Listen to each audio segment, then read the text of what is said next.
manifestors. Let's get started. We shall be called upon to heal all manner of disease, to comfort the sorrowing and to bring peace to the distressed.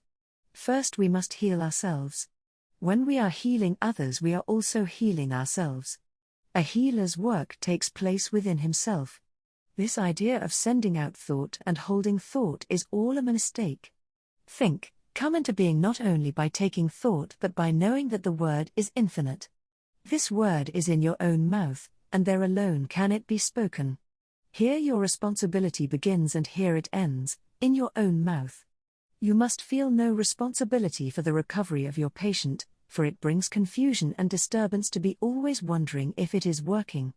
It must work, if you have the sure faith, and your patient is receptive. You are dealing with the same power that said, "Let there be light," and there was light. If your patient is suffering from a belief that he is dying of some dread disease, you must know that when you speak the word it will destroy this false belief and set him free. There must be no doubt about the power in the word which you speak.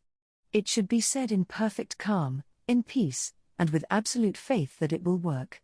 This word then establishes the law of life unto the patient, it casts out all fear, it destroys all false sense of a material life and realizes that all is an expression of a perfect God, and so leaves nothing that can sin, be sick, suffer or die.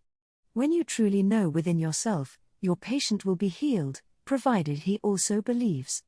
If he does not believe, it is not your fault, and you will have done for him all that can be done.